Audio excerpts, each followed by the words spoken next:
এক দেশে অদ্ভুত এক নিয়ম ছিল। যারা বার্ধক্যে উপনীত হয়ে কাজ করতে অক্ষম হয়ে পড়ত, তাদের পাহাড়ে ফেলে আসতে হতো।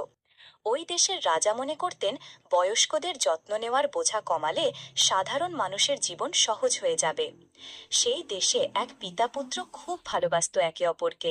সময় গড়িয়ে গেল। পিতা বুড়ো হলেন। তিনি আর আগের মতো কাজ করতে পারেন না। দেশের নিয়ম অনুযায়ী ছেলেকে বাধ্য হয়ে তাকে পাহাড়ে ফেলে আসতে হবে। কিন্তু বাবাকে ছেলে থাকতে পারার কথা ছেলে ভাবতেই পারছিল না। তবু শাস্তির ভয়ে সে বাবাকে কাঁধে নিয়ে পাহাড়ের দিকে রওনা দিল। পাহাড়ের চূড়ায় পৌঁছে তার মন কেঁদে উঠল। শেষ পর্যন্ত বাবাকে সেখানে রেখে আসতে পারল না। সে বাবাকে সঙ্গে নিয়ে ফিরে এলো এবং বাড়ির পিছনে লুকিয়ে রাখল।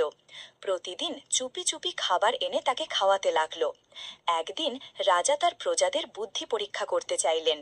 তিনি ঘোষণা করলেন যে ছাই দিয়ে দড়ি বুনে এনে দিতে পারবে তাকে পুরস্কৃত করা হবে। ঘোষণা শুনে লোকজন হতভম্ব হয়ে গেল।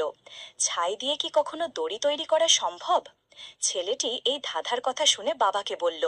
বাবা বললেন, একটা দড়ি নিয়ে বড় পাত্রে পেঁচিয়ে রাখো, তারপর সেটা জ্বালিয়ে দাও।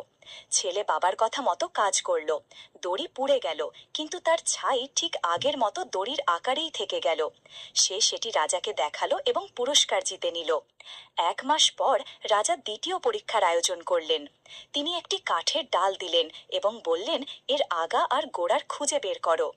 ডালের দু প্রান্ত দেখতে একই রকম ছিল, তাই কেউই এর উত্তর খুঁজে পেল না। ছেলে কাঠের ডালটি বাড়িতে এনে বাবাকে দেখালো। বাবা বললেন, ডালটি পানিতে রাখো। যেটি বেশি ডুবে যাবে সেটি গোড়া, আর যেটি ভেসে থাকবে সেটি আগা। ছেলে বাবার উপদেশ মতো কাজ করলো এবং রাজাকে দেখিয়ে আবারও পুরস্কার জিতল। এরপর রাজা আরো কঠিন এক ধাঁধা দিলেন।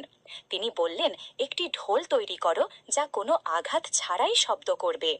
এবার সবার মাথা ঘুরে গেল। কেউই এমন ঢোল বানানোর উপায় খুঁজে পেল না। ছেলে আবার বাবার শরণাপন্ন হলো। বাবা বললেন, একটি ঢোল তৈরি করে তার ভেতরে একটি মৌমাছির চাক রাখো। ছেলে বাবার নির্দেশ মতো ঢোল বানিয়ে রাজাকে দিল। রাজা ঢোলটি হাতে নিয়ে নাড়া দিতেই এর ভেতরের মৌমাছিরা উড়তে লাগলো। ফলে ঢোলে আঘাত ছাড়াই শব্দ হতে লাগলো। রাজা বিস্মিত হয়ে ছেলেকে জিজ্ঞাসা করলেন, তুমি কিভাবে এত কঠিন প্রশ্নের উত্তর পেলে? ছেলে বলল, মহারাজ, আমার নিজের কোনো অভিজ্ঞতা নেই, আমার বৃদ্ধ বাবাই সব উত্তর দিয়েছেন। ছেলের কথা শুনে রাজা খুবই নরম হয়ে গেলেন। তিনি উপলব্ধি করলেন, জীবনের কঠিন সমস্যার সমাধান বের করতে অভিজ্ঞতা সবচেয়ে মূল্যবান। রাজা সঙ্গে সঙ্গে ঘোষণা করলেন, আজ থেকে আর কোনো বৃদ্ধকে পাহাড়ে ফেলে আসতে হবে না। এরপর থেকে সকল বৃদ্ধ বৃদ্ধারা পরিবারের সঙ্গেই আনন্দে থাকতে লাগলেন। শিক্ষা, অভিজ্ঞতা অমূল্য। বয়স করা আমাদের জীবনের আশীর্বাদ। তাদের যত্ন নেওয়া আমাদের দায়িত্বই নয়, বরং এটা আমাদের সৌভাগ্য।